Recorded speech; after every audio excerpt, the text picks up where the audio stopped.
বানভাসী উত্তরবঙ্গের পাহাড় থেকে সমতলের বিভিন্ন এলাকা। সবচেয়ে বেশি ক্ষতিগ্রস্ত হয়েছে নাগরাকাটা এলাকা। এখনো পর্যন্ত এই ভয়াবহ পরিস্থিতির মৃত্যু হয়েছে প্রায় 7 জনের। এই পরিস্থিতিতে মানবিকতার নাজির গড়ল এক ব্যক্তি।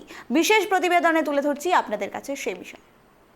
প্রবল বন্যায় ক্ষতিগ্রস্ত গোটা উত্তরবঙ্গের মধ্যে সবথেকে বেশি ক্ষতি যেটা হয়েছে সেটা হচ্ছে নাগরাকাটা ব্লকের বামনডাঙ্গা অঞ্চলে। বামনডাঙ্গার অঞ্চলটা এতটাই দুর্গম জায়গা এবং সেখানে রাস্তা সমস্ত যেভাবে কাট হয়ে গিয়েছে, যার ফলে সেখানে পৌঁছতে কিন্তু যথেষ্ট অসুবিধা বা বেগ পেতে হয়েছে স্থানীয়দের। স্থানীয় এক যুবক যার নাম হচ্ছে সঞ্জয় কুজুর কিন্তু নিজের জীবন প্রাণে হাতে করে সেখানে পৌঁছে গিয়েছিল এবং দড়িতে ঝুলে ঝুলে তিনি সেখানে গিয়েছেন এবং মানুষদের উদ্ধার কার্যে হাত লেগেছেন। কি অবস্থা দেখলেন ওখানে? দেখুন, ওখানে কেউ যদি না যায় বুঝতে পারবে না, বাইরে থেকে কিচ্ছু বুঝতে পারবে না। আমি যখন ওই ব্রিজটার সামনে 50 ফিট মতন রোড ওয়াশ আউট হয়ে গেছে, সামহাও ওই এনডিআরএফের মাধ্যমে রশি ধরে আমি যেভাবে গেছি ওখানে খুব রিস্ক নিয়ে, ওখানে গিয়ে একটু পার হয়ে দেখি ওখানে মানুষদের বাড়ি 40-50টা বাড়ি আউটস্পট, মানে বাড়ি নাই। মানে দেখলে আপনি কেমন ফিল হবে, না দেখলে বুঝতে পারবেন না। বাড়ি ঘর নাই, বাচ্চা নাই, বাসনপত্র নাই, কাপড় নাই, কিছু নেই, বাড়ি নাই তো কী থাকবে। মানুষ গিয়ে ওই ফ্যাক্টরিতে স্কুল ঘরে বসে আছে, মানে ভয়ানক অবস্থা।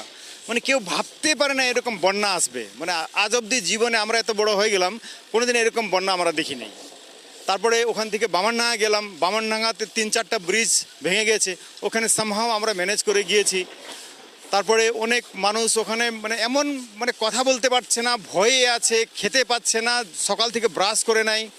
তো আমরা ওখানে গিয়ে দেখলাম।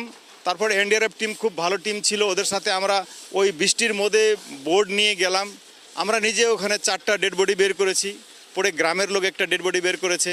আজকে সকালে আবার 2টা ডেড বডি বের হয়েছে। অনেক লোক খুঁজে পাওয়া যাচ্ছে না, এরকম অবস্থা আছে। কিন্তু এখনো পর্যন্ত মোট 7 জনের মৃতের খবর আছে। আর নিখোঁজ কতজন আছে এখন? নিখোঁজ দেখেন ওর অনগিনত আছে, নিখোঁজ অনেক মানুষ ভাবছে হয়তো কেউ ওদিকে গেছে বা কই এদিকে গেছে, এরকম ব্যাপারটা আছে, কিন্তু নিখোঁজ অনেক আছে। একদমই তাই। যেটা বললো যে বামনডাঙ্গা সব থেকে বেশি ক্ষতিগ্রস্ত হয়েছে। এখন জলপাইগুড়ি জেলার মধ্যে এখনো পর্যন্ত বন্যায় 7 জনের মৃত্যুর খবর পাওয়া গেছে, কিন্তু প্রচুর মানুষ এখনো নিখোঁজ আছে, যেমনটা জানালেন সঞ্জয়। এবং এই যে সামগ্রিক পরিস্থিতিটা কি, সেখানে কিন্তু নিজের জীবন প্রাণে হাতে করে ঝুঁকি নিয়ে দড়ি ধরে ঝুলে ঝুলে পার হয়ে তিনি কিন্তু সেই দুর্গম স্থানে পৌঁছে গিয়েছেন এবং মানুষের পাশে সাহায্যের হাত বাড়িয়ে দিয়েছেন। নাগরাকাটা থেকে ক্যামেরায় সম্রাটের সঙ্গে অংশুমান চক্রবর্তী, KTV বাংলা।